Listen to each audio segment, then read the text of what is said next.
enjoyed the diminuendo was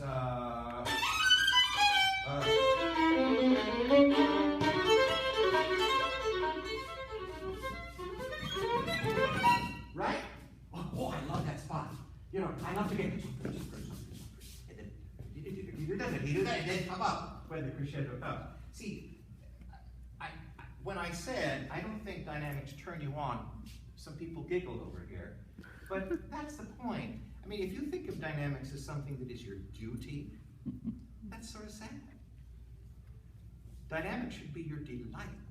It should be something that you adore doing, you know. And then we have to work to do more dynamics to make the differences between our fortes and our pianos a little bit bigger. Let's do from the top, from the beginning of the piece, please. Right. Then play that because you're doing something that,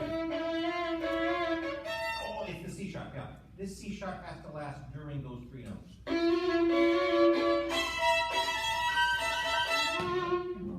Instead of, okay, so make sure that the C sharp is actually on 4. Then, this little trill sounds very strange with a D sharp anticipation.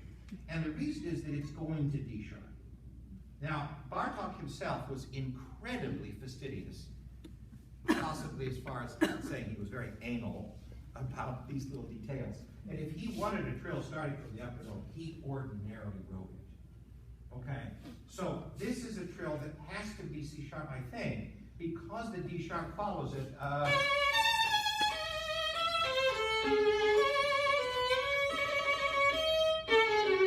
You see what I mean? Because there's the D sharp afterwards.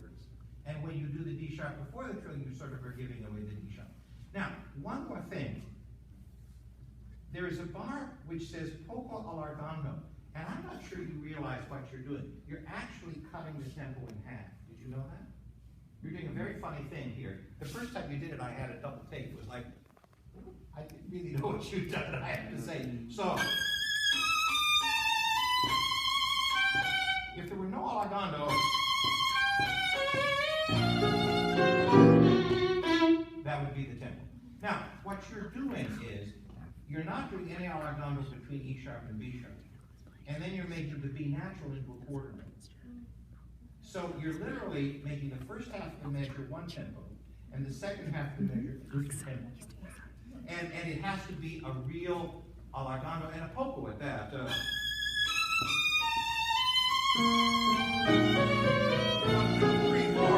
2, 3, 4. See, so just make sure that the poco allargando measures itself out really, really well. Now, this was so much better than diminuendo. Oh, I loved it. And this was a more beautiful sound also, okay? There was one other funny little thing that happened. May I take your music a second and ask you to play from 56? Is 56 okay, Jayon? There was just something that I vaguely remember happened and I didn't quite know what it was.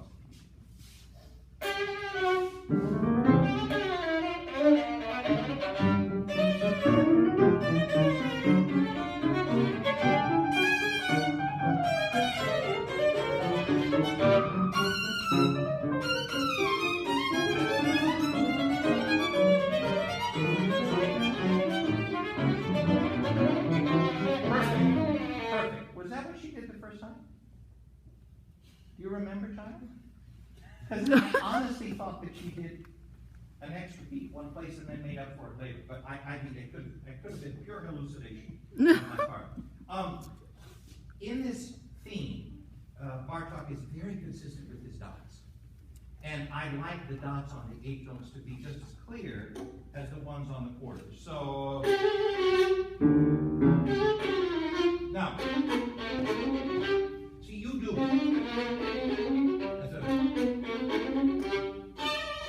same. The whole thing has a really almost a rough quality to it. By rough, I don't mean that you should make an ugly sound, but it's just something that the shortness of those notes is important. Want to try that once more?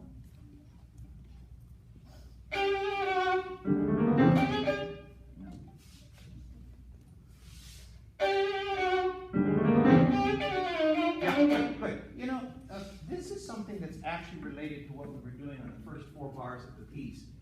I'm going to play this in 2 different ways, and I want to see if you notice the difference. Are you ready? Let's do it.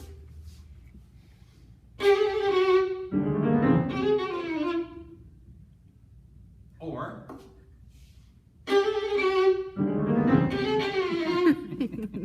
Exactly.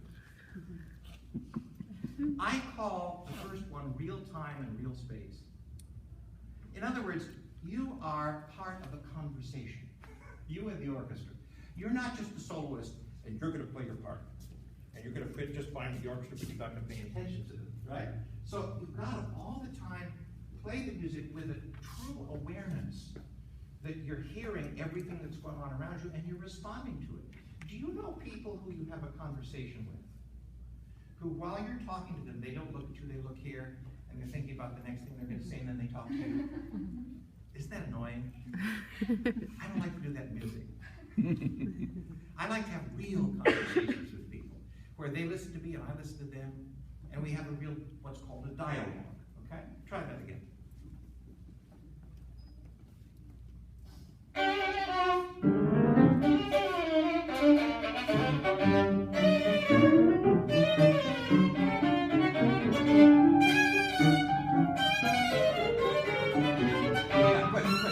Some of those dots you still have to work on, because you put them on down bows, which is fine, but they've got to come off the string. Da da dum, da da dum, da da da da da da. Okay. I wish I had more time. This is